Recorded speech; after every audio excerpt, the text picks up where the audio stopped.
Hello, this is Sarah. I'm going to read you Harper's narrative today, which goes by this title. This Saturday is my promotion celebration. I texted the family group chat. I hope you'll attend. In response, my sister said, "We're busy. Don't delay." Furthermore, Mom said, "You only think about yourself." I shared pictures from the celebration. Well, let's let go when they notice this. I must tell you about my family. My name is Harper, and I am 29 years old. To be more precise, though, I must tell you how I came to the realization that I don't actually have one. Here's the deal, then. This large financial firm downtown employs me as a financial analyst. I truly enjoy what I do, and it's a pretty nice job with good pay. However, I was unable to advance quickly in this mid-level role at a bank 3 years ago. Then my current employer presented me with this possibility, and I jumped at the chance. Honestly, it was the best choice I've ever made. However, my family is another matter. My parents are in their late 50s, and my older sister Emma is 32 years old. She is married to a man named Dave, and the two of them have a child named Tyler, who is 8 years old. They are constantly over there and reside around 20 minutes away from my parents. Me? I seldom ever see them because I live across town, possibly once every several months. The thing that truly irritates me is that they never seem to care about my situation. When I do show up to family stuff, it's like I'm this background character in their little drama. They'll spend hours talking about Emma's latest thing or Tyler's school or Dave's job at the auto shop. But ask them what I do for work. Half the time, they can't even remember. They still think I work at the bank and rent an apartment. I remember when I was a kid, Emma was always the golden child. When she got her driver's license, my parents threw this big celebration. When I got mine 2 years later, they forgot until I reminded them the next day. Emma got pregnant with Tyler when she was 23, and suddenly she was this amazing daughter who was giving them their first grandchild. I graduated college with honors that same year, and they showed up late to the ceremony because they were helping Emma set up the nursery. The worst part is how they act like this is totally normal. Like, of course, Emma is the center of attention. Of course, her problems are the most important. Of course, her achievements matter more. And I just went along with it for years. I kept thinking, maybe if I tried harder, maybe if I accomplished more, maybe they'd notice me. 3 years ago, I thought I had my chance. I was so excited about this new job. It was a huge step up, better pay, better opportunities, working for this respected financial company instead of just another bank. I wanted to share the news with them properly, make it special. So I went to the bakery and got this beautiful chocolate cake, picked up a nice bottle of wine, and drove over to my parents' house on a Saturday.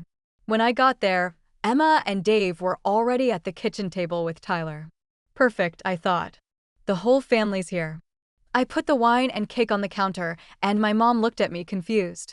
"Why did you bring cake, honey?" she asked. I sat down at the table, took a deep breath, and said, "Well, I wanted to celebrate something with you guys.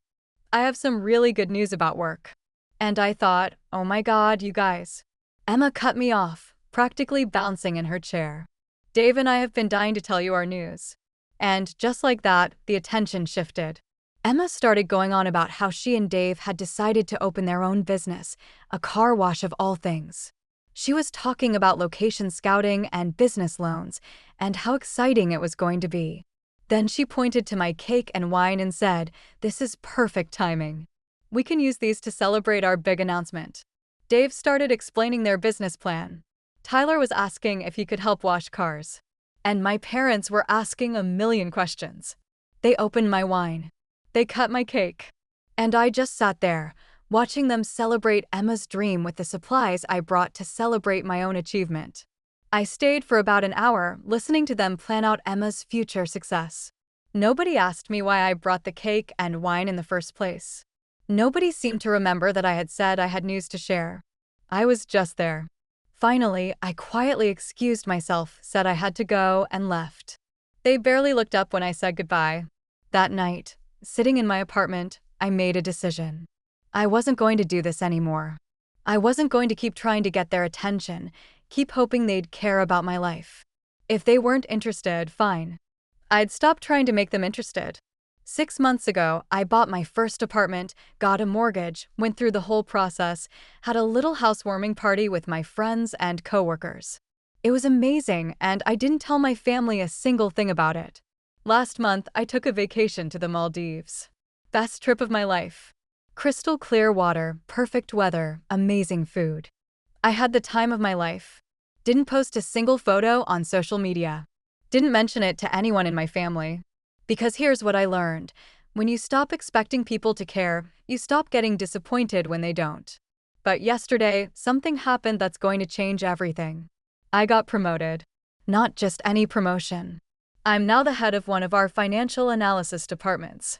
At 29, I'm the youngest department head in the company's history.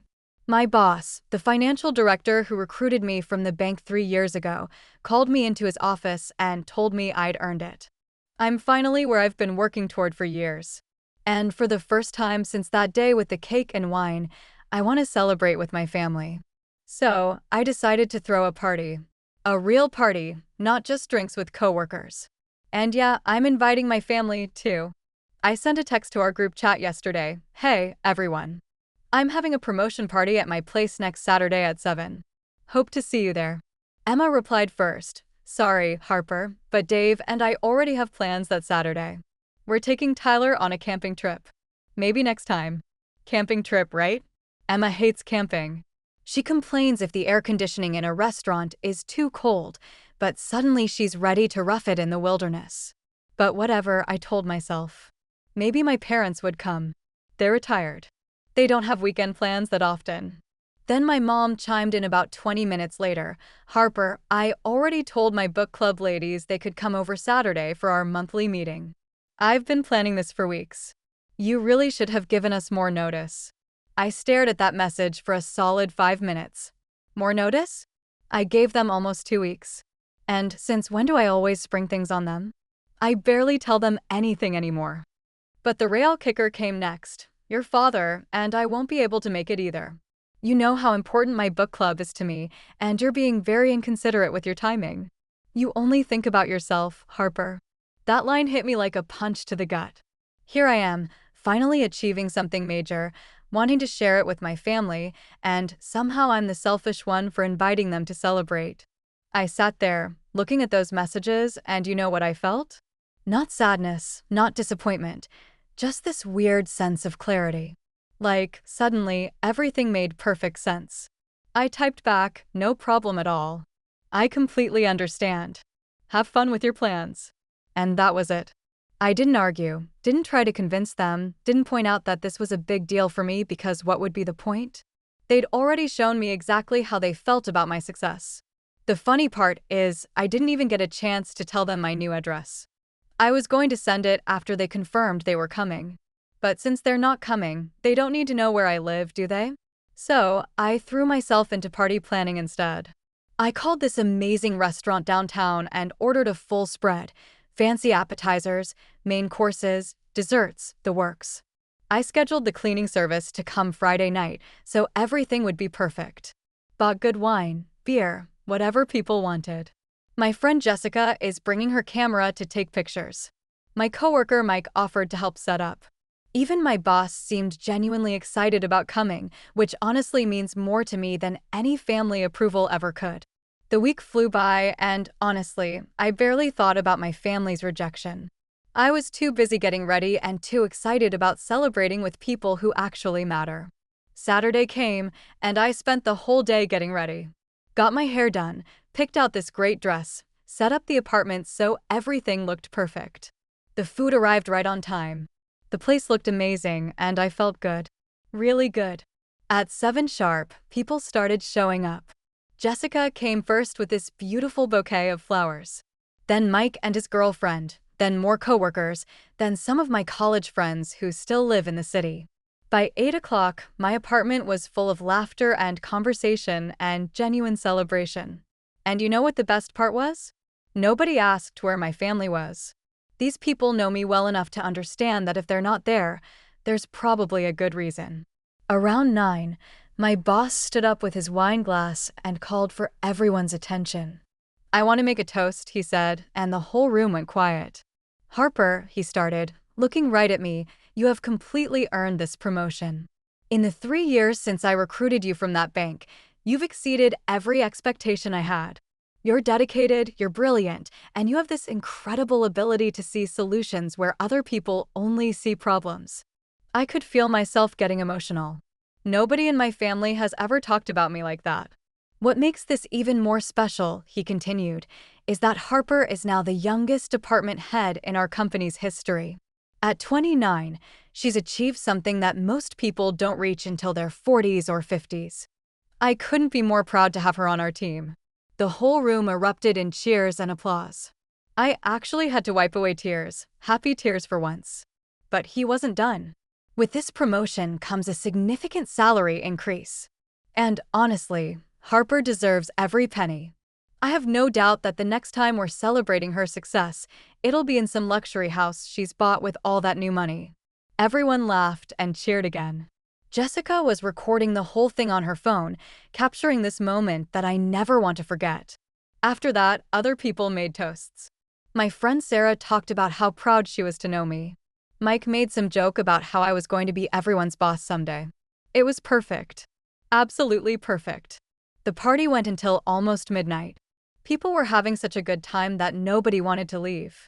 We were all just talking and laughing and enjoying each other's company. For the first time in forever, I felt truly celebrated, truly seen. The next morning, I woke up feeling amazing. I made coffee, started cleaning up, and for the first time in months, I actually felt like posting something on social media. Why not share this happiness with the world? I posted some of the pictures Jessica took, including that video of my boss's speech. I wrote, "Grateful for everyone who came out to celebrate my promotion to department head. Couldn't ask for better friends and colleagues. Officially the youngest department head in company history. Still can't believe it." Then I put my phone away and spent the next couple of hours cleaning up from the party. Just me, some music, and the satisfaction of a celebration well done. When I finally checked my phone again around noon, I had 37 missed calls. Mom, Dad, Emma, Dave, Mom again, Emma again, over and over. The calls started around 10 a.m. and didn't stop until I picked up my phone at noon. I didn't call them back. Instead, I opened our family group chat and holy, the messages waiting for me there. Mom, Harper, honey, I just saw your post. I had no idea you worked for Morrison Financial. That's such a prestigious company. Dad, so proud of you, sweetheart. Department head at your age is incredible. Emma, OMG, Harper, why didn't you tell us you bought an apartment? It looks amazing in the video. Dave, congrats on the promotion. You're killing it. Emma, again. Seriously though, when did you move? Your place looks so nice. Mom, we should have been there to celebrate with you. I feel terrible that we missed such an important night. I actually laughed out loud reading these. Like, literally laughed. Where was all this enthusiasm last week when I invited them? Where was this interest for the past 3 years? But they weren't done. The messages kept coming even while I was reading. Emma, Harper, you have to tell us everything. I can't believe you've been keeping all this from us. Mom, your boss seems so nice, and what he said about your salary increase. You must be doing so well for yourself. Dad, we need to get together soon so you can tell us all about your success. It was like watching people I'd never met before pretend to be my family. These warm, interested, proud people, where the hell had they been my entire life? I closed the group chat without responding and went about my Sunday. Did laundry, grocery shopped, meal prepped for the week, normal stuff, adult stuff, stuff I do on my own because I'm a grown woman who doesn't need family approval to function. But they didn't give up. Throughout the week, the calls kept coming. Voice messages, too. Harper, it's Mom. Please call me back. I want to hear all about your job and your beautiful apartment. Hey, sis, it's Emma. I feel so bad that we didn't know about your promotion. Call me back. I want to take you shopping to celebrate. Harper, this is Dad. Your mother and I are so proud of you. We had no idea you were doing so well. Please call us back. I listened to them all but didn't respond. Jessica was right. Now that they knew I had money and status, suddenly I was interesting to them. Suddenly, I mattered. The texts kept coming too. Mom asking for my address so they could come visit. Emma wanting to know when I'd bought the apartment and how I could afford it.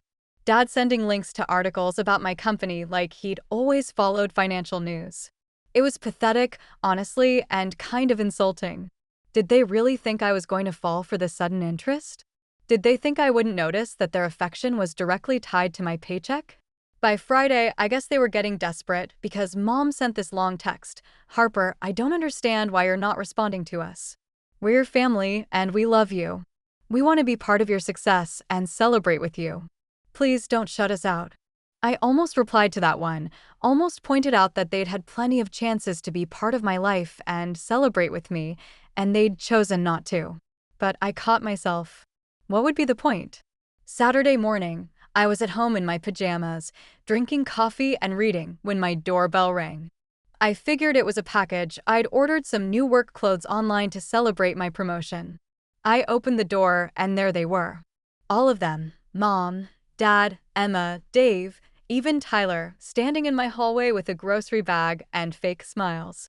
"Surprise," Mom said, like this was some kind of wonderful family reunion.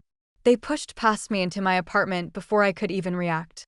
Emma immediately started looking around, taking everything in like she was appraising the place. "Well, Harper," she said, but not in a nice way, more like she couldn't believe I could afford something like this. "How much did this place cost you?" I ignored her and looked at my mom. "What are you doing here?" "We brought cake and wine," Mom said, pulling items out of the grocery bag like this was perfectly normal. "We wanted to celebrate your promotion properly." "My promotion was last Saturday," I said. "You all refused to come." Mom's smile faltered for just a second. "Well, yes, but we didn't realize how big of a deal it was. You should have told us more about your job. I tried to tell you about my job 3 years ago. You weren't interested then." Emma was still wandering around my apartment, opening cabinets in my kitchen like she lived there. "God, Harper, this place must have cost a fortune. I had no idea you were making so much money." And there it was, the real reason they were here. "Actually," I said, "you don't know anything about my life. You don't know what I make. You don't know when I moved. You don't even know what company I work for. The only reason you're here is because you saw that video of my boss talking about my salary." Dad tried to jump in. "Now, Harper, that's not fair. We're here because we're proud of you." "Proud of me?" I laughed. Where was this pride last week? Where was it 3 years ago when I got this job? Where was it 6 months ago when I bought this place? "You never told us you bought a place," Emma said, like that was my fault. "I never told you because you never cared enough to ask." The room went quiet. Tyler was sitting on my couch, looking uncomfortable, probably wondering why all the adults were being weird. Mom cleared her throat. "Harper, I think you're being unfair. We've always cared about you." "No," I said, "you've always cared about Emma. Remember 3 years ago when I came over with cake and wine to tell you about my new job? Emma interrupted me to talk about her car wash, and you all spent the evening celebrating her with my cake and my wine while I sat there, invisible." Emma's face went red. She remembered. "That's not how it happened," she said, but her voice was weak. "That's exactly how it happened, and it's been happening my whole life. Emma's engagement, Emma's wedding, Emma's pregnancy, Emma's house, Emma's business. Everything has always been about Emma. I was just the backup daughter who showed up when you needed an audience." Mom looked genuinely shocked. "Harper, you're our daughter, too. We love you." "Do you?" I asked. "Because loving someone means being interested in their life. It means showing up when they ask you to. It means caring about their achievements even when there's no money involved." I walked to my door and opened it. "I think you should leave now." Mom started crying as she packed up her cake and wine. "Harper, you're tearing this family apart," she said. "We're trying to reach out to you and you're being so cruel." Emma was the worst, though. As she walked past me toward the door, she stopped and looked me right in the eye. "You know what your problem is, Harper? You've always been jealous of me. Mom and Dad have always loved me more, and you can't stand it. Now you have some money, and you think you're better than us." I just smiled at her. "Emma, I'm not jealous of you. I feel sorry for you. You're 32 years old, and you still need Mommy and Daddy's approval to feel good about yourself. I don't need that anymore." Dad was the last one out. He paused at my door and said, "Harper, you're making a mistake. Family is important. You're right, I said. Family is important. That's why I'm done pretending we're one. I closed the door and locked it. Then I leaned against it and felt this incredible weight lift off my shoulders. For the first time in my life, I'd said exactly what I needed to say to them. The next few months were amazing. Honestly, I threw myself into my new role at work. And it turns out, I'm really good at being a boss.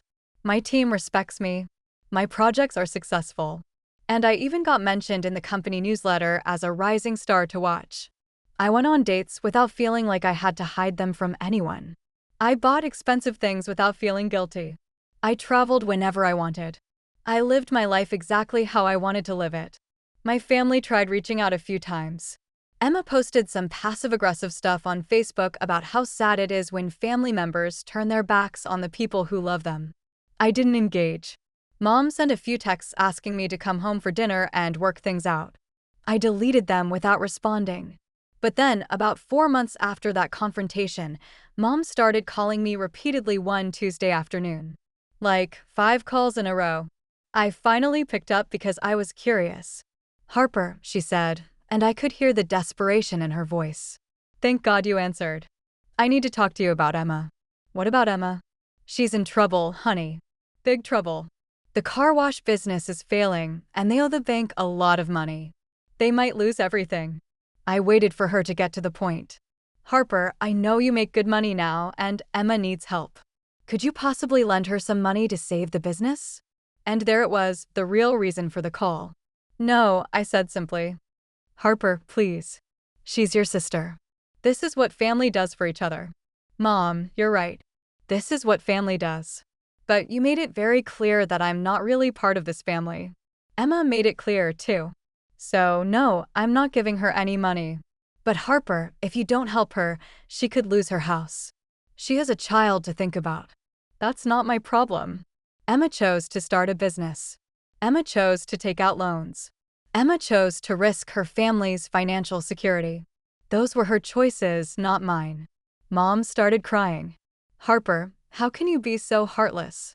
This is your nephew we're talking about. Tyler is not my responsibility. He's Emma's and Dave's. And apparently yours, since you care so much about their situation." I hung up. An hour later, I got a text from Emma herself. "Harper, you are a terrible person. You've always been jealous because Mom and Dad loved me more than you. Now you have money and you won't even help your own family. I hope you're happy being alone." I read it, laughed, and deleted it. She was still trying to make this about jealousy. Still didn't get it. 3 months later, I found out through mutual acquaintances that Emma and Dave lost the car wash business completely. They had to sell their house to pay off the debts to the bank. Now they're living with my parents, all 4 of them crammed into my childhood home. Apparently, Mom tells anyone who will listen that it's all my fault, that I'm cruel and selfish and abandoned my family when they needed me most. She actually told our neighbor, Mrs. Peterson, that I forgot where I came from and that money changed me into a horrible person. But here's the thing, I don't care. I genuinely don't care what they think of me anymore. I'm 31 now. I got another promotion 6 months ago. I'm now a senior director, which means I'm basically 2 levels below the executive team. I bought a house last month, not an apartment, an actual house with a yard and everything. I'm dating this great guy from work who treats me like I matter. I have friends who celebrate my successes and support me when things get tough. Sometimes I think about that day 3 years ago when I brought cake and wine to share my good news, and they used my celebration supplies to celebrate Emma instead. It was actually the best thing that could have happened to me because it showed me exactly who they were.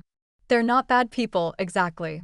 They're just people who only care about others when it benefits them. They love Emma because she makes them feel needed and important.